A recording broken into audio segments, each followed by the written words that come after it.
The wind, a relentless sculptor, had etched itself onto the face of the old diner, sanding away paint, gnawing at the sign that once proudly proclaimed the daily grind inside.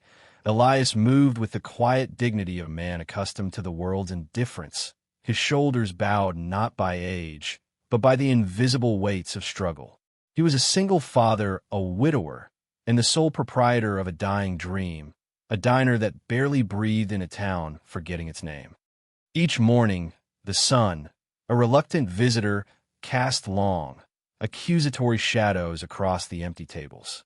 Elias would wipe them clean with a practiced hand, his gaze lingering on the chipped formica, a testament to countless forgotten stories.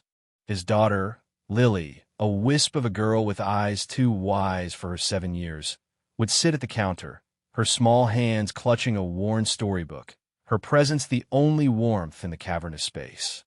Their home, a small apartment above the diner, mirrored its decay. The roof, a sieve against the winter rains, wept into buckets that lined their meager living room. The ancient refrigerator hummed a mournful tune, often empty save for a carton of milk and a few forlorn eggs. Elias worked tirelessly, his hands rough from scrubbing, his back aching from lifting, but the tide of debt, a silent, predatory beast, crept higher with each passing day. The bank notices stark, white harbingers of doom, piled up beside the flickering television, whispers of foreclosure growing louder than Lily's bedtime stories. He was a man drowning slowly, yet his spirit, a fragile flame, refused to be extinguished. He believed, with a profound, almost stubborn faith, in the inherent goodness of the world, even when it offered him so little in return. One frigid afternoon, the kind of day that bit at the bones and stole the breath, a lone motorcycle rumbled to a halt outside the diner. Its engine coughed, sputtered, and then died, leaving an unnatural silence in its wake. Elias, wiping down the counter, glanced up, his heart giving a small, weary lurch. The figure that dismounted was a monolith of leather and shadow, a man of formidable size, his face obscured by a dark helmet. He moved with the raw power of a predatory animal. Tattoos snaked up his exposed forearms, disappearing beneath the sleeves of his heavy leather jacket. A thick beard, grizzled with frost, framed a mouth set in a grim line. He looked like trouble, a storm cloud on two legs, and the pit of Elias's stomach tightened. People like this rarely stopped at the daily grind for coffee. The biker pushed open the diner door, and a blast of icy air swept through the already cold room, carrying with it the scent of gasoline and damp leather. Lily, who had been drawing quietly at a corner table, flinched, her crayon skittering across the paper. Elias instinctively stepped in front of her, a silent shield. The biker's eyes, dark and intense, scanned the empty diner, then settled on Elias. There was a weariness in them, a profound exhaustion that belied his imposing physique. "Coffee," the man rasped, his voice a low growl, like gravel churning in a deep well. "Black, and a warm place to sit."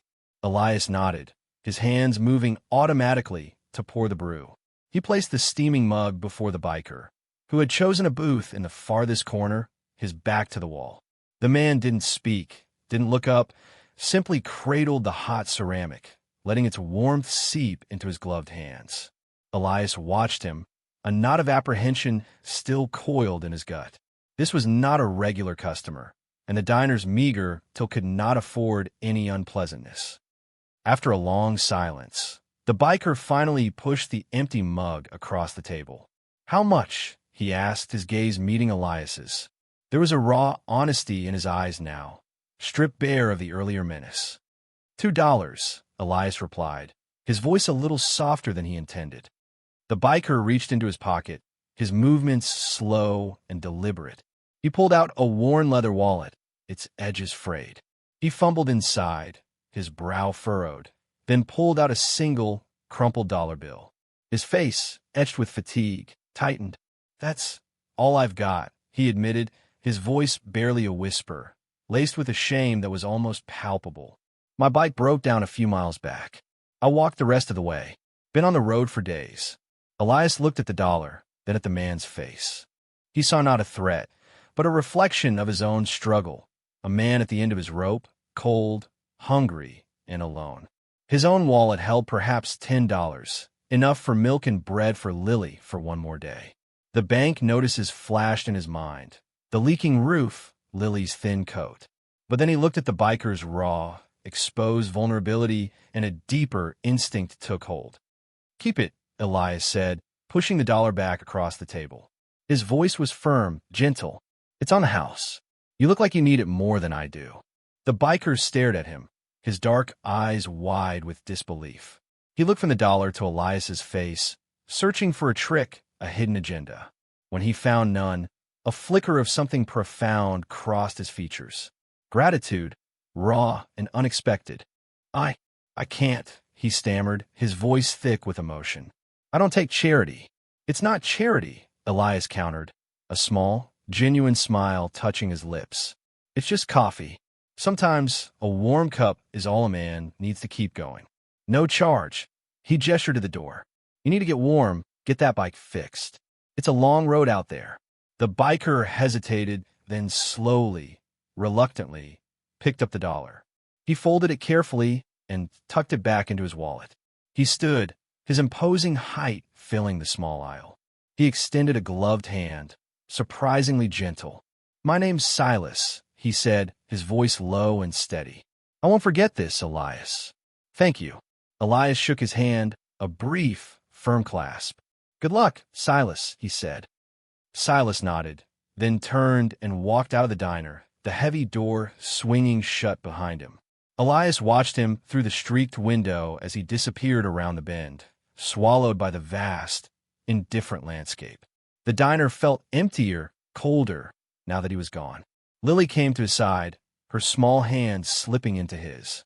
"Was he a bad man, Papa?" she whispered, her eyes wide. Elias squeezed her hand. "No, sweet pea," he said, looking down at her. "Just a man who needed a little kindness." Like everyone else, he told himself that the $10 he had left would be enough. It had to be. Life at the daily grind returned to its slow, agonizing rhythm. The encounter with Silas, the imposing biker, faded into the background, another strange, isolated memory in Elias's quiet existence. The wind continued its mournful song around the diner, and the bank notices continued to pile up, their stark white edges a constant reminder of the encroaching darkness. Elias worked, he cleaned, he cooked for the few, scattered customers who still frequented his establishment, their faces as worn as the diner's upholstery. He carried Lily's burdens as well as his own, trying to shield her from the creeping despair, painting smiles on his face even as his heart grew heavy.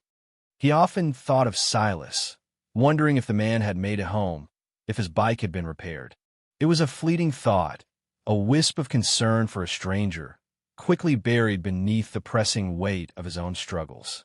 The small act of kindness, giving away his last $2 for a cup of coffee, felt insignificant now, a drop in the ocean of his mounting problems. The roof still leaked, the pipes still groaned, and the chill in the air seemed to seep deeper into their bones each night. Elias sometimes caught Lily looking at him with an unreadable expression, a silent question in her eyes that he couldn't answer. He felt a profound weariness, a sense of being forgotten by the world, a small, insignificant man fighting a losing battle against the inevitable. Meanwhile, Silas, after a grueling journey, finally reached his destination. He rode into the sprawling compound of the Iron Vultures, his motorcycle, now repaired, rumbling beneath him like a contented beast. The compound, a collection of salvaged metal and repurposed structures, buzzed with the controlled chaos of 100 men and women living by their own code. His brothers and sisters, a sea of leather, denim, and tattoos, greeted him with raucous cheers and backslapping camaraderie. That night, around a roaring bonfire that cast dancing shadows against the corrugated metal walls, Silas recounted his journey. He spoke of the biting cold, the broken-down bike, the gnawing hunger. And then, his voice dropping, he spoke of the daily grind. He described Elias, the quiet dignity of the man, the almost empty diner, the small, scared girl. He spoke of the offer of coffee, the simple question of payment, and the moment Elias pushed back his last dollar. He looked like he had nothing. Silas's voice rumbled, echoing in the night. His place was falling apart. His little girl wore a jacket too thin for the weather. But he looked at me, a stranger, a man who probably scared him, and he gave me his last $2. Said I needed it more. A hush fell over the assembled bikers. These were men and women hardened by the road, by life, by a world that often judged them unfairly. They understood struggle. They understood the value of a dollar, the weight of a debt. And they understood, profoundly, the power of a selfless act. He never asked for anything, Silas continued, his eyes reflecting the firelight. Never expected a thing, just kindness. A grizzled elder, known as preacher for his quiet wisdom, stepped forward. A man who gives his last when he has nothing. For a stranger, that's not just kindness, Silas, he said, his voice raspy with age. That's grace. That's honor. And we, the iron vultures, we repay our debts. Every single one inch a murmur of agreement rippled through the crowd, growing into a unified roar. The story of Elias, the quiet man in the struggling diner, spread like wildfire through the network of the iron vultures, carried on the wind, etched into the hearts of a brotherhood bound by an unwritten code. Weeks later, a sound began to gather on the horizon, a low, distant hum that vibrated through the very earth. Elias, standing behind his counter, felt at first as a subtle tremor, a faint thrumming beneath his feet. He glanced at Lily, who was drawing at her usual table, oblivious. He dismissed it as a passing truck, a trick of the wind. But the hum grew. It swelled, deepened, became a sustained roar, a monstrous symphony of engines that rattled the old diner's windows. It was no truck. It was something vast, something powerful, something descending upon them with an almost terrifying inevitability. Lily looked up, her crayon frozen mid-stroke, her eyes wide with a sudden, primal fear. Elias rushed to the window, his heart hammering against his ribs. What he saw stole the breath from his lungs and froze the blood in his veins. The road, stretching as far as the eye could see, was a river of steel, a surging tide of motorcycles, hundreds, perhaps 1,000 strong. They moved in a disciplined, terrifying formation, their chrome glinting under the pale sun, their engines a single, deafening bellow that seemed to tear at the very fabric of the air.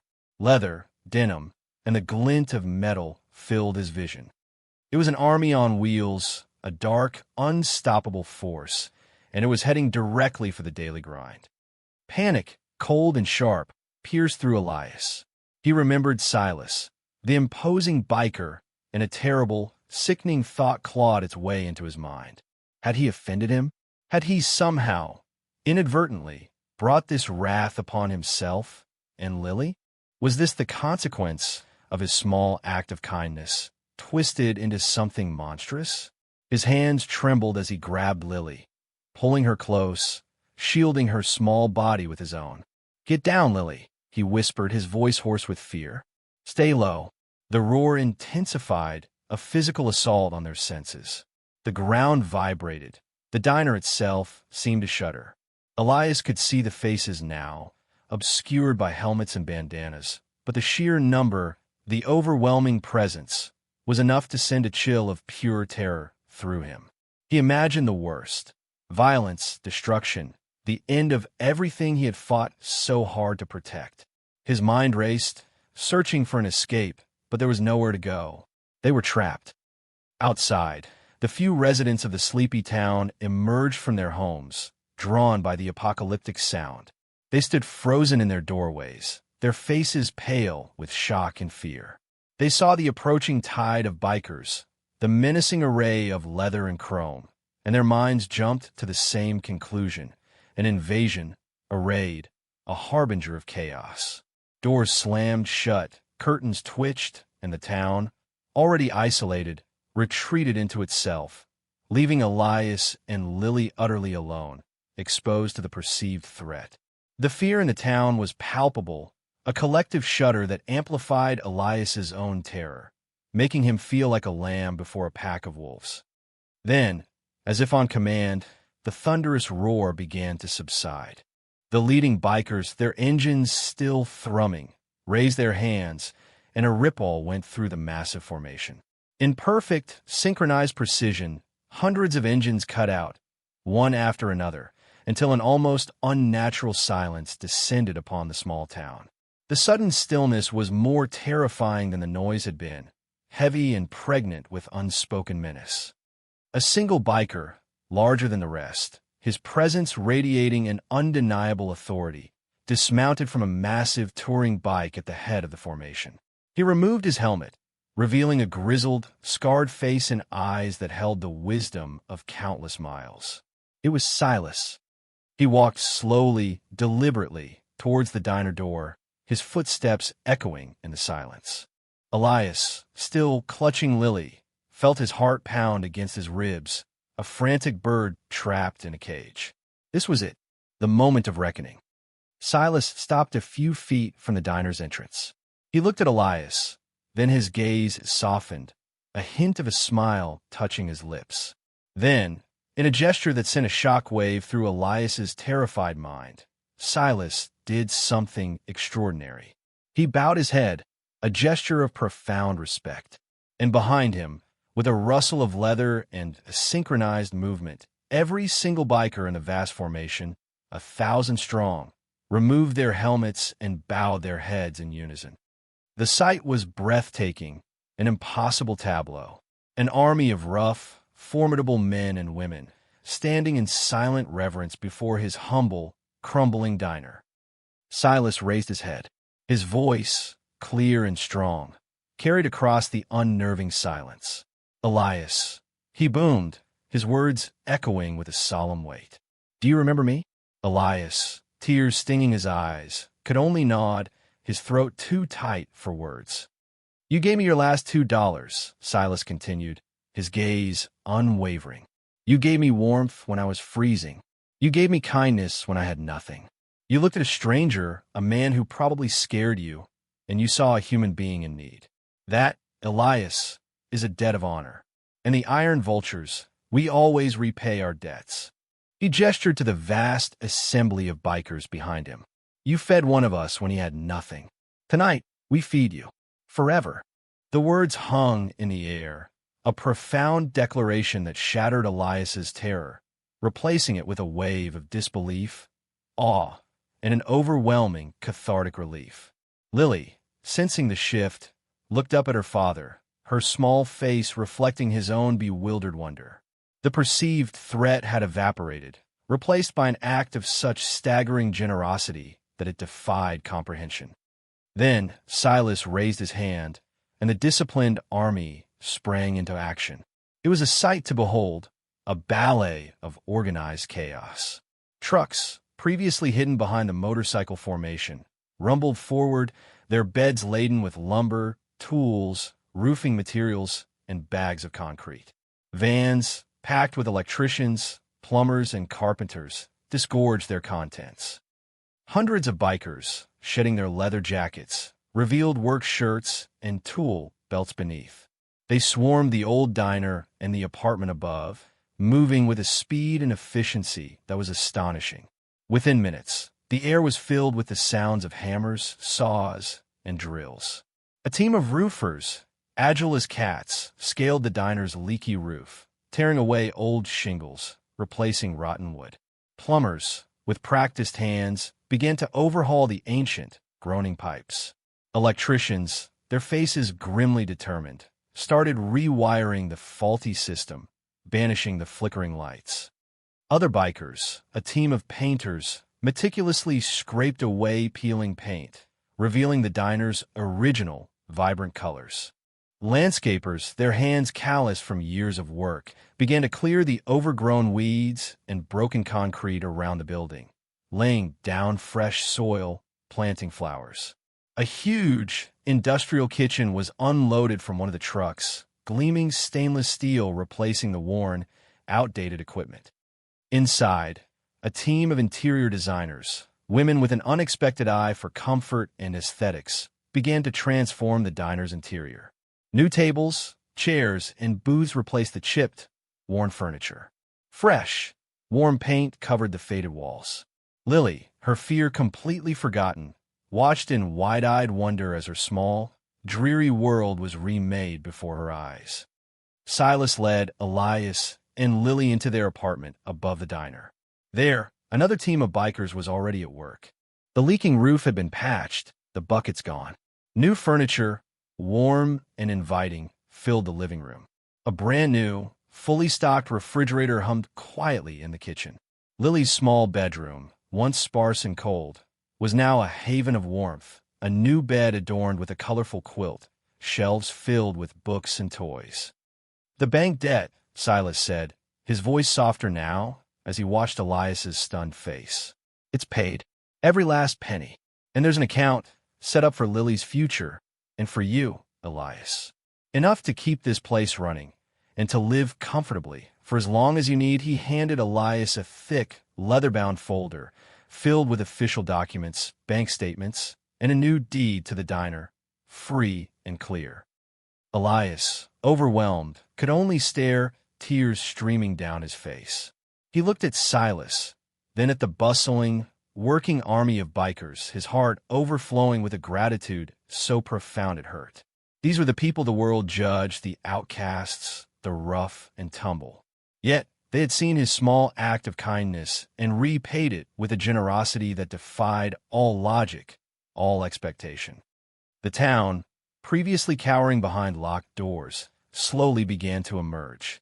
Neighbors, peeking through curtains, then daring to step onto their porches, watched in stunned silence as the transformation unfolded. The roar of engines had been replaced by the sound of construction, the menacing presence by a coordinated effort of unparalleled generosity. Their prejudices, so deeply ingrained, began to crumble, replaced by a dawning sense of awe and profound shame. The man they had pitied, the struggling diner owner, was now the recipient of a miracle, a testament to a kindness they had forgotten to offer. Elias, the quiet outcast, was elevated not just by the bikers, but by the shattering of the town's own narrow perceptions. As dusk settled, casting long, purple shadows, the work was finished. The daily grind stood transformed, vibrant and new, a beacon of warmth and promise. The apartment above was a sanctuary. The bikers, their work done, gathered silently. They stood in formation once more, a sea of leather under the fading light. Silas walked to Elias, who stood with Lily by the diner's newly painted entrance, his arm around her, both of them still somewhat in a dream. Silas reached into his jacket and pulled out a small, intricately carved wooden motorcycle, no bigger than Elias's palm. "This," he said, his voice gentle, "is a reminder of the debt repaid and the family you found." He pressed it into Elias's hand. "You're one of us now, Elias. Always." Then, with a final, respectful nod, Silas mounted his bike. The engines roared to life, not with the terrifying thunder of their arrival, but with a powerful, unified hum of departure. One by one, the bikers pulled away, a river of steel flowing back into the night, their chrome glinting under the rising moon. As the last biker turned the bend, a single, black leather glove lay on the freshly paved sidewalk, a silent testament to their fleeting presence, a tangible link to the incredible event. Elias stood there, the carved motorcycle warm in his hand, the scent of fresh paint and new beginnings filling the air. Lily, her head resting against his side, looked up at the stars, her eyes reflecting the new lights of their transformed diner. Their life, once a struggle against the encroaching dark, was now bathed in the warm glow of an unexpected dawn. Elias had given a stranger his last $2, and in return, an army of rough angels had given him back his life, his hope, and a family he never knew he needed. He looked at the carved wooden motorcycle, a symbol of a bond forged in an act of simple, selfless kindness. And he knew, with a certainty that settled deep in his soul, that kindness, once given, always finds its way home.